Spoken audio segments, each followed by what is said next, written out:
Assalamu alaikum students, my name is Mohammad Awais Sadiq and I am going to teach you class 11 mathematics. Students, last lecture में हमने exercise 6.3 को question number 4 तक कर लिया था। आज के लेक्चर में हम स्टार्ट करेंगे क्वेश्चन नंबर 5 से। तो आए चलते हैं वाइट बोर्ड की तरफ और आज का लेक्चर शुरू करते हैं। क्वेश्चन नंबर 5 है insert 7 arithmetic means between 4 and 8। इसका आप सोल्यूशन करेंगे। सबसे पहले हम अस्यूम करते हैं A1, A2, A3, A4, A5, A6, A7, B7 arithmetic means between 4 and 8।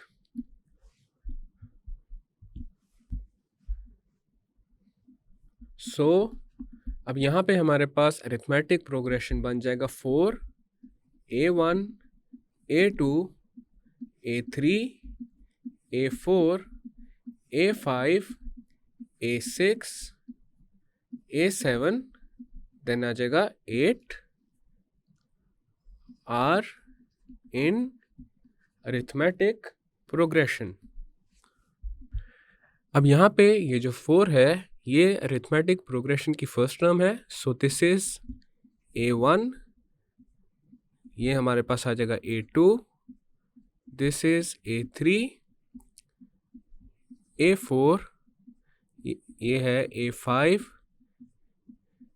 A6, A7, A8,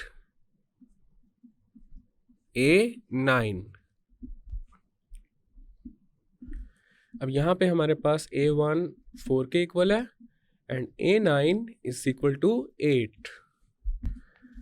we know that AN is equal to A1 plus N minus 1 into D। तो यहाँ पे हमारे पास A9 आ जाएगा A1 plus 9 minus 1 into D। A9 की जगह आ जाएगा 8 and this is equal to A1 की जगह आ जाएगा 4 प्लस 9 माइनस 1 इज 8 और 8 के साथ मल्टीप्लाई हो जाएगा D। अब इस इक्वेशन को D के लिए करेंगे सॉल्व। राइट साइड पे ये जो 4 है इसको शिफ्ट कर देंगे लेफ्ट साइड पे, तो आ जाएगा 8 minus 4 is equal to 8D। 8 minus 4 is 4 is equal to 8D। अब राइट साइड पे ये जो 8 मल्टीप्लाई हो रहा है D के साथ, इसको शिफ्ट करेंगे लेफ्ट साइड पे और जब ये लेफ्ट साइड पे जाएगा तो 4 के साथ हो जाएगा डिवाइड। तो हमारे पास आ जाएगा 4/8 is equal to D। 4 into 1 is 4, 4 into 2 is 8। तो D आ जाएगा 1/2 के इक्वल। अब हम फाइंड करेंगे अरिथमेटिक मीन्स बिटवीन 4 एंड 8। अब यहाँ पे हमारे पास अरिथमेटिक प्रोग्रेशन है 4, A1, A2, A3, A4, A5, A6, A7, 8। तो यहाँ पे पहले हम फाइंड करेंगे A1 को। A1 is equal to A2 and this is equal to A1 plus D। तो हमारे पास यहाँ पे आ जाएगा 4 प्लस 1/2, देन आ जाएगा 8 plus 1/2, this is equal to 9/2। A2 is equal to A3 and this is equal to A2 plus D। तो यहाँ पे आ जाएगा 9/2 plus 1/2। 9/2 plus 1/2 is 10/2। 2 into 1 is 2, 2 into 5 is 10। So A2 is equal to 5। Then हम find करेंगे A3 and this is equal to A4, this is equal to A3 plus D। तो यहाँ पे हमारे पास आ जाएगा 5 plus 1/2, this is equal to 10 plus 1/2 और ये आ जाएगा 11/2 के equal. A4 is equal to A5 and this is equal to A4 plus D. तो यहाँ पे आ जाएगा हमारे पास 11/2 plus 1/2. This is equal to 12/2. 2 into 1 is 2. 2 into 6 is 12. तो A4 आ गया है 6 के equal. A5 is equal to A6 and this is equal to A5 plus D. A5 is 6 plus D की जगह आ जाएगा 1/2. देन हमारे पास यहाँ पे आ जाएगा 12 plus 1/2 and this is equal to 13/2. A6 is equal to A7 and this is equal to A6 plus D. A6 की जगह आ जाएगा 13/2 plus 1/2. 13/2 plus 1/2 is 14/2. 2 into 1 is 2. 2 into 7 is 14. तो यहाँ पे A6 आ जाएगा 7 के इक्वल. नेक्स्ट हम फाइंड करेंगे A7 and this is equal to A8 which is equal to A7 plus D. तो हमारे पास यहाँ पे आ जाएगा 7 plus 1/2. This is equal to 14 plus 1/2. ये आ जाएगा 15/2 के equal. 9/2. 5 11/2. 6 13/2. 7 15/2. R 7. Arithmetic means between 4 and 8. So this is our final and required result. Next है हमारे पास question number 6. Find 3 arithmetic means between 3 and 11. Let A1, A2, A3 be 3 arithmetic means between 3 and 11.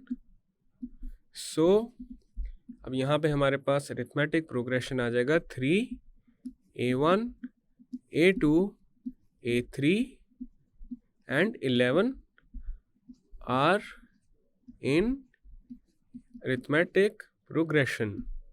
So यहाँ पे ये जो 3 है this is A1.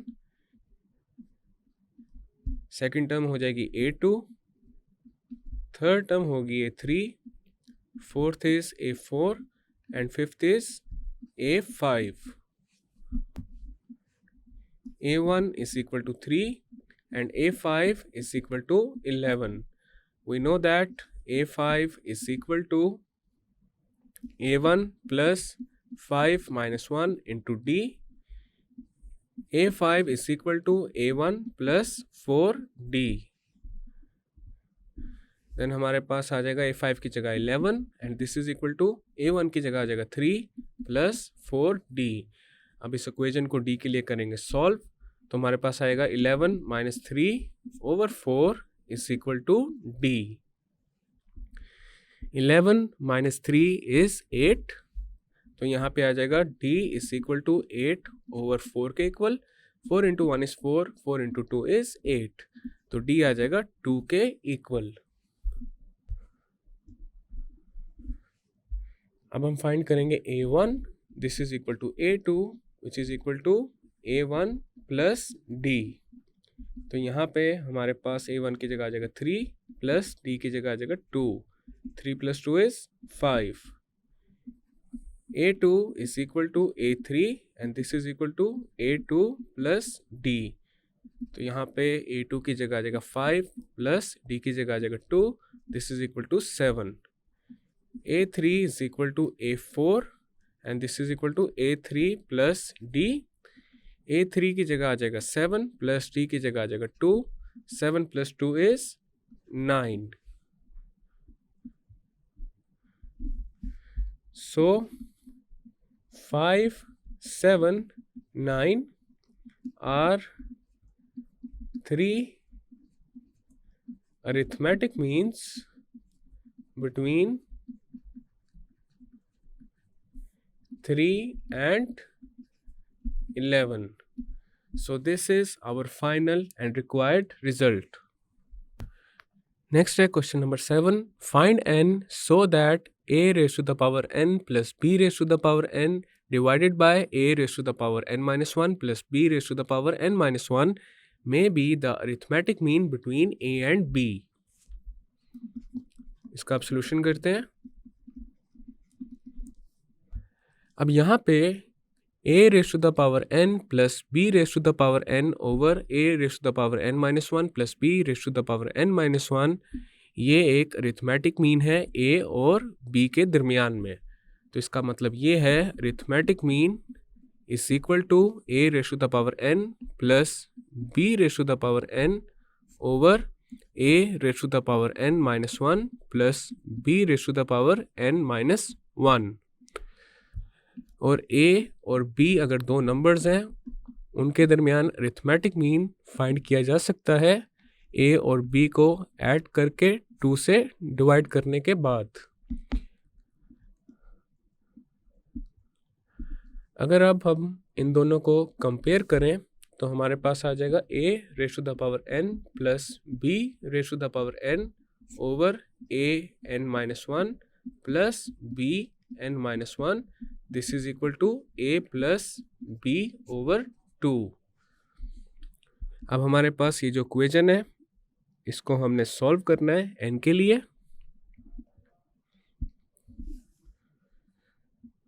अब यहाँ पे करेंगे क्रॉस मल्टीप्लिकेशन तो आ जाएगा 2 into a raise to the power n plus b raise to the power n.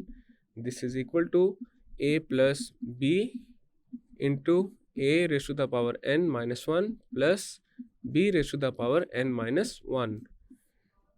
Then आ जाएगा 2 into a raise to the power n plus 2 into b raise to the power n. This is equal to a into a raise to the power n minus 1 plus a into b raise to the power n minus 1 plus b into a raise to the power n minus 1 plus b into b raise to the power n minus 1. Then आ जाएगा 2a raise to the power n plus 2b raise to the power n. This is equal to, अब यहाँ पे देखा जा सकता है base same है तो पावर्स ऐड हो जाएंगी और हमारे पास आ जाएगा a raise to the power 1 plus n minus 1. Then आ जाएगा plus a b raise to the power n minus 1 plus b a raise to the power n minus 1 plus, अब यहाँ पे भी बेस सेम है तो पावर्स ऐड हो जाएंगी तो आ जाएगा b raise to the power 1 plus n minus 1. Next हमारे पास आ जाएगा 2a raise to the power n plus 2b raise to the power n. This is equal to a raise to the power n plus ab raise to the power n minus 1 plus ba raise to the power n minus 1 plus b raise to the power n. अब left side पे ये जो 2 into B raise to the power n है इसको shift कर देंगे right side पे और राइट साइड पे a raise to the power n plus b into a raise to the power n minus 1 को शिफ्ट कर देंगे लेफ्ट साइड पे. तो हमारे पास आ जाएगा 2 into a raise to the power n minus a raise to the power n minus b into a raise to the power n minus 1.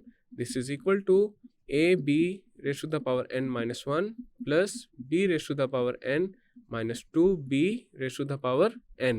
2 into a raise to the power n minus a raise to the power n is a raise to the power n minus b into a raise to the power n minus 1. This is equal to a into b raise to the power n minus 1 b raise to the power n minus 2b raise to the power n is minus b raise to the power n. a raise to the power n can be written as a raised to the power n minus 1 into a minus b into a raised to the power n minus 1. This is equal to a into b raised to the power n minus 1 minus b raised to the power n can be written as b into b raised to the power n minus 1. अब left side पे देखा जा सकता है a raised to the power n minus 1 आ रहा है common, तो इसको कॉमन लेते हैं और ये मल्टीप्लाई हो जाएगा a माइनस b के साथ. दिस इज इक्वल टू, और राइट साइड पे हमारे पास b ratio the power n minus 1 आ रहा है कॉमन, और ये भी मल्टीप्लाई हो जाएगा a माइनस बी के साथ। लेफ्ट साइड पे ये जो a माइनस बी है इसको शिफ्ट कर देंगे राइट साइड पे, और राइट साइड पे हमारे पास b raise to the power n minus 1 जो है इसको शिफ्ट कर देंगे लेफ्ट साइड पे, तो हमारे पास आ जाएगा a raise to the power n minus 1 over b raise to the power n minus 1, this is equal to a minus B over a minus B. a minus B के साथ हो जाएगा कैंसिल, और हमारे पास आ जाएगा a raise to the power n minus 1 over b raise to the power n minus 1, this is equal to 1। यहाँ पे a और b के ऊपर ये जो पावर्स हैं इनको कंबाइन कर लेंगे, तो हमारे पास आ जाएगा a over b raise to the power n minus 1। Now this 1 can be written as a over b raise to the power 0। किसी भी टर्म या क्वांटिटी की अगर पावर 0 हो तो हमारे पास वो टर्म या क्वांटिटी इक्वल हो जाती है 1 के। अब यहाँ पे दोनों साइड्स पे देखा जा सकता है बेस सेम है तो पावर्स इक्वल हो जाएंगी, तो हमारे पास आ जाएगा n minus 1 is equal to 0, तो n यहाँ पे आ जाएगा 1 के इक्वल। So this is our final and required result. Next है question number 8, show that the sum of n arithmetic means between a and b is equal to n times their arithmetic mean.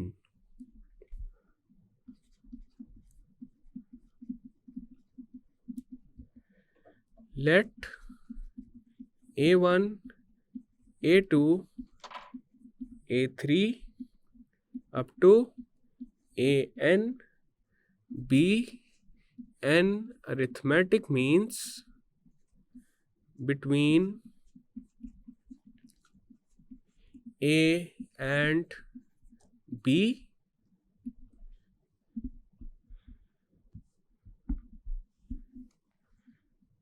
then a1, a2, a3 up to an b are in arithmetic progression. Next हम find करेंगे common difference, तो उसके लिए सबसे पहले consider करेंगे a and a1 को, तो यहाँ पे हमारे पास कॉमन डिफरेंस आ जाएगा a1 माइनस a, तो a1 यहाँ पे आ जाएगा a प्लस d के इक्वल, और उसके बाद जो कॉमन डिफरेंस है वो हम फाइंड करेंगे an एंड b का, तो यहाँ पे कॉमन डिफरेंस आ जाएगा b माइनस an, देन हमारे पास b आ जाएगा d प्लस a n के equal, which means a n is equal to b minus d। Next हम सपोज करेंगे S N be the sum of n arithmetic means between a and b। अब यहाँ पे ये जो एस एन है, n arithmetic means का जो सम है a और b के दरमियान में उसको रिप्रेजेंट कर रहा है, और एक सीक्वेंस का जो सम होता है वो इक्वल होता है first term plus last term into number of terms divided by 2, or we can write it as n over 2 into a1 plus an। तो हमारे पास यहाँ पे sn आ जाएगा n over 2 into a1 की जगह आ जाएगा a plus d and an की जगह आ जाएगा b minus d, d minus d के साथ हो जाएगा कैंसिल, और sn की जगह आ जाएगा a1 plus a2 plus a3 plus up to an, this is equal to n into a plus b over 2। तो यहाँ पे देखा जा सकता है हमारे पास प्रूव हो चुका है sum of n arithmetic means between a and b is equal to n times their arithmetic mean. a और b का जो अरिथमेटिक मीन होता है वो इक्वल होता है a प्लस b ओवर 2। तो यहाँ पे हमारे पास आ जाएगा hence proved that sum of n arithmetic means between a and b is equal to the n times their arithmetic mean. So this is our final and required result। और इसी के साथ एक्सरसाइज 6.3 कंप्लीट हो चुकी है। Students, आज के lecture में हमने एक्सरसाइज 6.3 को कंप्लीट कर लिया है। नेक्स्ट लेक्चर में हम नेक्स्ट टॉपिक स्टार्ट करेंगे जो कि है सीरीज। मैं उम्मीद करता हूँ आपको आज का लेक्चर समझ आ चुका होगा। हम मिलेंगे अब अगले लेक्चर में।